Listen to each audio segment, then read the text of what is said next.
Uspehi naših športnikov so nas razveselili in ob njih smo vsaj za trenutek pozabili na posledice ledene ujme. Te so katastrofalnih razsežnosti, predvsem v gozdovih bomo škodo še dolgo odpravljali. V Mariborskem mestnem parku, najstarejšem v Sloveniji, so poškodovana in uničena drevesa že začeli odstranjevati. Park bo zato za obiskovalce do nadaljnjega zaprt. Mestni park v Mariboru je zaradi nevarnosti lomljenja vej še vedno zaprt, a v njem ne manjka obiskovalcev. Prejšnji teden še bilo malo divje, ampak danes pa je kar okej, no. Prvič grem po 14 dnevih ven. Kakšno se vam zdi zunaj? Grozno, če bi vedela, ne bi šla. Zdaj smo mislili to čez, ampak se ne da še akvarije zapreti, celo ne moreš noter. Zapore so premalo, ne? Ljudje grejo kar skozi. Ne? Dopoldne je v parku nekaj delavcev odstranjevalo polomljene ali odžagane veje. Vozilo z dvigalom pa je žagalo najbolj debele in nevarne veje. Visoka drevesa polomljena, ne?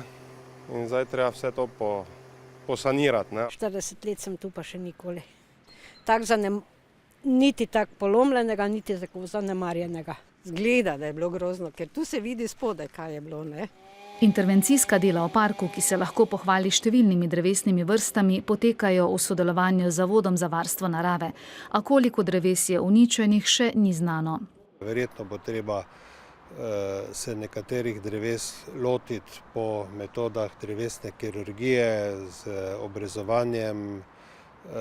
Verjetno bodo potrebne nekatere nadomestne saditve. Z mariborske občine so sporočili, da bodo park najverjetneje odpirali po sklopih, ko bodo površine očiščene in varne. V nekaj dneh si bodo vse pristojne službe ogledale razmere, ocenile škodo in se dogovorile o poteku sanacije. Izvajalca, ki bo park seveda po navodilih stroke nato prenovil v celoti, pa morajo izbrati na javnem razpisu. Ogenj pa je prejšnji konec tedna v celoti uničil delavnico Slovenskih železnic na Ptuju. Škoda je še toliko večja, saj so prav na Ptuju servisirali kolesne dvojice za dizelske lokomotive, ki lahko trenutno edine vozijo po poškodovani progi med Koprom in Ljubljano. Kljub prazniku so se delavci delavnic na Ptuju zbirali na dvorišču podjetja in nemočno opazovali uničeno poslopje. Med njimi je bil tudi Denis Lenarčič, ki je kot prostovoljni gasilec pomagal gasiti svoje delovno mesto. Ni le fajn, ja, ko se pol bojiš, še boš lahko šel drugi dan v službo ali ne. Ali... Res, človek, od tega smo vsi visni. To je naša prihodnost, naša usoda, naš kruh, zaslužek. Nočni požar je nekaj ur gasilo 89 gasilcev iz 8 prostovoljnih gasilskih društev. En gasilec se v akciji lažje poškodoval. Sicer so se slišale neke zamolkle eksplozije, se pravi, to pa so te posode z netljivimi tekočinami, ki pa so tudi ogrožajoče za gasilce. Požar je uničil cel objekt, najverjetneje tudi vseh 12 strojev. Proizvodnja v tem delu delavnic še nekaj časa ne bo mogoča. Dizelske lokomotive bodo morali na vzdrževanje voziti v tujino. Delamo v tem trenutku vse, kar je možno, bo pa na vsak način povzročal še večje zastoje in težave v železniškem prometu. Vzrok požara še ni znan. Nekateri namigujejo, da naj bi zagorelo v potniškem vagonu v objektu.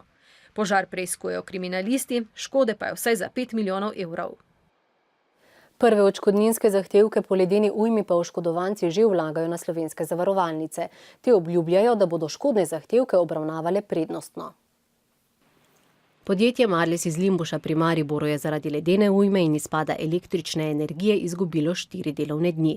Kljub temu, da imajo sklenjeno zavarovanje za primer obratovalnega zastoja, ugotavljajo, da do zavarovalnine niso upravičeni. Ko smo zdaj pregledali police požarnega zavarovanja, kjer je to vključeno, smo gotovili v bistvu, da je zavarovanje obratovalnega zastoja pogojeno z dodatnim rizikom žleda, ki pa mi tega dodatnega rizika nimamo zavarovanega. To je doplačilni rizik pri pravnih osebah in seveda do pač tega nima, žal tudi ne uveljavlja potem škode pri nas. V Marlesu ocenjujejo, da je škode za nekaj 10 000 evrov, nadomestiti pa jo bodo morali sami. Ta ujma je dejansko povzročila, da nam bo delovnih dnev zmanjkalo. Se pravi, mi bomo morali delati sedaj tudi v nedelovnih dnevih, kar pa posledično skladno z našo zakonodajo pomeni tudi nekaj višji strošek dela. Tudi številni posamezniki, ki v teh dneh vlagajo odškodninske zahtevke, morajo najprej ugotoviti, kakšno zavarovanje imajo sklenjeno in predložiti še kakšen dokaz. Mi smo tudi na začetku opozarjali ljudi, ki so jim utrpeli škodo, naj to škodo, če le možno, poslikajo. Torej imajo vsaj nek dokaz, da so imeli v tej zamrzovalni skrinji neko vsebino tehle stvari, živil, ki so bila potem uničena. Na zavarovalnicah zagotavljajo, da bodo zahtevke po ledeni ujmi obravnavali prednostno. Ta konec tedna so potekali informativni dnevi pred vpisom v srednje šole in na fakultete. Premislek, kje nadaljevati šolanje, ki bo omogočilo tudi zaposlitev, je za mlade tako izjemnega pomena. Naša ekipa je obiskala mariborsko srednjo šolo za oblikovanje in 3. gimnazijo, kjer zapolnijo vsa razpisana prosta mesta. Na mariborski srednji šoli za oblikovanje ponujajo 3 izobraževalne programe: tehnik oblikovanja, medijski tehnik in frizer. Letos je skupaj na voljo 190 mest. Zakaj si prišel sem na srednjo šolo za oblikovanje? Moja smer je za medijskega tehnika in se mi zdi, da je ta šola kar precej zanimiva. Zelo sem kreativna in se mi dopade delati z lasmi. Rada oblikujem, rišem pa ustvarjam. Jaz moram reči, da smo veseli, zato ker smo ena redkih srednjih poklicnih in strokovnih šol, kjer pravzaprav imamo omejitev na vseh programih. Pred šolo so mladi bodoče dijake vabili tudi k bivanju v dijaških domovih. Ljudi vabimo, ki so iz drugih krajev, da pridejo na predstavitev. Na mariborski 3. gimnaziji pa imajo program splošne gimnazije in predšolske vzgoje. Na voljo je 220 mest. Trenutno imamo 9 polnih učilnic, kar pomeni približno 300 ljudi na prvem terminu prvega informativnega dneva. Dijaška skupnost Maribor je na trgu Leona Štuklja pripravila tudi informativni sejem s predstavitvijo 19 srednjih šol in 3 dijaških domov z podravske regije. V Sloveniji se je spremenil energetski zakon. Ob prodaji nepremičnine, če je ta namenjena bivanju, bo lastnik moral posedovati tudi energetsko izkaznico objekta. Kaj vse bo ta izkaznica vsebovala, so podravskim županom predstavili strokovnjaki pristojnega ministrstva. Prve energetske izkaznice za občinske stavbe so nekatere občine že dobile. Energetsko izkaznico je tako poleg dobrih 100 stavb od skupno 250 v lasti mariborske občine prejela tudi občinska zgradba. Ja, veliko dela, ampak to so taki stroški, ki se potem v relativno kratkem času povrnejo, 5 do 10 letih se povrnejo, tako da to v bistvu je delo pri energetski sanaciji, pravzaprav investicija. Tudi vsaj ena občinska stavba v Poljčanah, Miklavžu na Dravskem polju in Rušah bo imela poslej na pročelju energetsko izkaznico. Pričakujemo, da bo tu resnično se tudi prihranilo na sami porabi energentov, ki pač so nas in še nas v drugih objektih, ki so kar precej obremenjujejo skozi vso leto. Pokrili smo že pravzaprav vse podražitve, ki so bile in seveda prihranili že zdaj se nam kažejo v nekaj 10% znižanja porabe, recimo na javni razsvetljavi.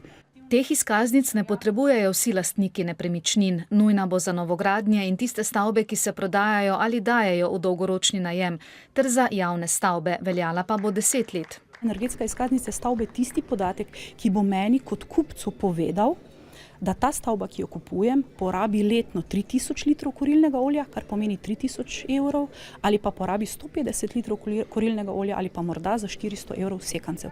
Ministrstvo bo ceno izdelave te izkaznice prepustilo trgu. Od 1 evra pa do nekaj 10 ali 1000 evrov. Tako da, ko se pogovarjamo o različnih stavbah, moramo vedeti pri individualni stavbi o tem, katere podatke imamo, koliko je na voljo podatkov, na kak način je zgrajena hiša. Izkaznica bo služila tudi kot napotek, kako lahko lastnik obnovi stavbo, s tem pa prihrani tako denar kot energijo.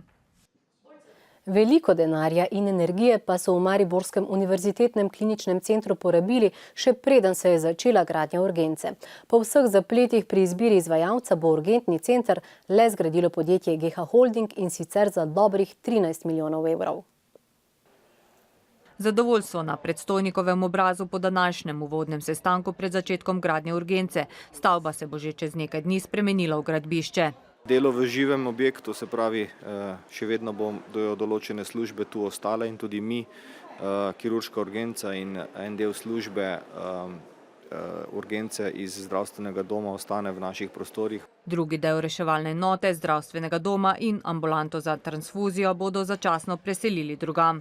Imeli bomo jasno označena vstopna mesta, tudi stalno na voljo informatorje oziroma vsi zaposleni bodo obveščeni o tem, kako in kam napotiti kakega pacienta.